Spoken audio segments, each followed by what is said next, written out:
Bonjour à tous, bienvenue dans cette vidéo. Donc on est dans la série des démonstrations exigibles au bac S. Il y a à peu près 11 démonstrations, si j'ai bien compté, qu'il faut savoir faire ou refaire avec des indices. Alors celle-là, c'est une des plus simples. Vous aurez très peu d'indices si elle tombe. Il faut par contre bien savoir ce que c'est que la définition de l'indépendance de deux événements. Donc je vais la rappeler. Là, en haut, j'ai mis un extrait du programme de Terminal S. Vous voyez ici qu'on vous demande, ce petit symbole, c'est que c'est la démonstration exigible, démontrer que si deux éléments A et B sont indépendants, alors il en est de même pour A bar, le contraire de A, et B. Donc c'est ce qu'on va démontrer. Donc je vais rappeler rapidement, et ça c'est très important, la définition d'indépendance. Donc on prend deux événements de probabilité non nulle, et bien donc A et B sont indépendants. Alors attention à ne pas confondre avec incompatible. L'incompatibilité, c'est quand ça ne peut pas arriver en même temps. Ici, on parle d'indépendance. Eh bien ça veut dire que la probabilité de A inter B, c'est la probabilité de A fois la probabilité de B. C'est quelque chose que vous avez beaucoup dans les arbres quand on fait par exemple une loi binomiale. À chaque fois que vous avez la branche succès, c'est toujours le même nombre et on fait des multiplications branche par branche. Et là, on a bien une indépendance. D'ailleurs, quand on justifie la loi binomiale, on dit qu'on répète de façon indépendante parce qu'on est vraiment dans une situation où, quel que soit l'endroit où vous êtes dans l'arbre, la probabilité du succès est toujours la même. Ici, donc P de A inter B, c'est P de A fois P de B. Alors, pour le vocabulaire, par exemple, incompatible, ça voudrait dire que A et B ne peuvent pas arriver en même temps, donc A inter B, la probabilité vaut 0. Donc c'est pas ça, nous on a de l'indépendance, donc il faut qu'il y ait une petite multiplication. Alors, vous allez voir que la démonstration, vraiment, elle n'est pas très difficile, il faut l'avoir fait une fois.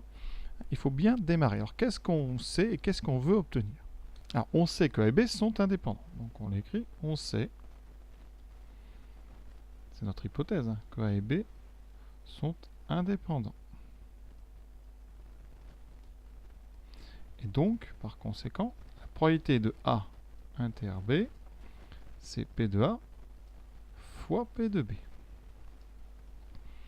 Deuxième chose, qu'est-ce qu'on veut? On va l'écrire ça à droite. Le but, c'est de montrer que A bar et B sont indépendants. Donc il faut montrer que P de A bar inter B, c'est P de A bar fois P de B. Donc il faut trouver une relation qui fasse apparaître beaucoup d'intersections. Et ça, il y en a une, c'est ce qu'on appelle la formule des probabilités totales. Alors, vous avez dans l'arbre B qui est découpé en A et A bar. Donc, ça veut dire que la probabilité de B, elle va être découpée en deux. Sa probabilité de B inter A, ça tombe bien, parce que là on a A inter B, plus P de B inter A bar. Donc ça, c'est la formule des probabilités totales.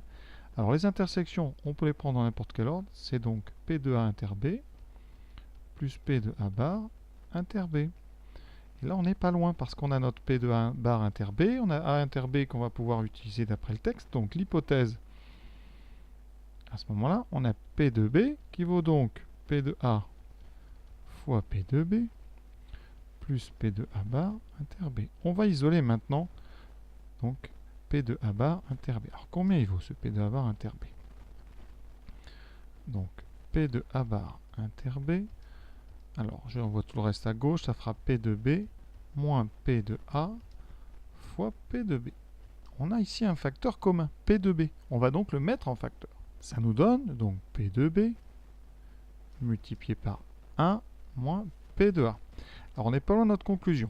On veut montrer nous P de A bar fois P de B. On a déjà P de B, ça veut dire qu'ici cette parenthèse on peut la transformer. Et effectivement, on sait que A et A bar sont contraires.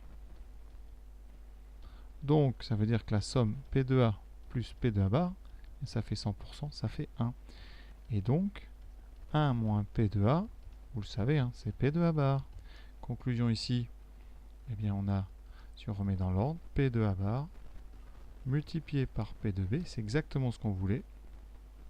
Donc on vient de montrer que eh bien, P de A bar inter B, c'est P de A bar fois P de B. Et donc on a terminé.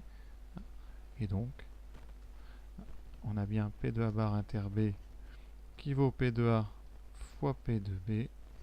Et donc A bar et B, c'est la définition, ils sont indépendants. Donc voilà, alors la démonstration, donc elle est en 3 étapes. Première étape, bon, évidemment, probabilité totale. Deuxième étape, à l'intérieur, vous avez P de A inter B. On utilise donc le fait que A et B sont indépendants, ici. Et troisième chose, on utilise ici la probabilité du contraire, qui est 1 moins P de A. Et ces trois choses-là, eh bien, on arrive sur l'indépendance de A bar et de B. Donc voilà, une petite démonstration plutôt simple à faire une fois, deux fois, et normalement, ça devrait passer si on vous le demandait. Donc voilà pour les démonstrations, pour cette démonstration sur l'indépendance. Un thème qui tombe assez peu, parce que c'est une notion quand même qui n'est pas très travaillée, on n'a pas tant de temps que ça, donc si ça tombait, ça serait une question parmi d'autres, donc pas d'inquiétude. Voilà. J'espère que ça vous a permis de bien comprendre. À très bientôt.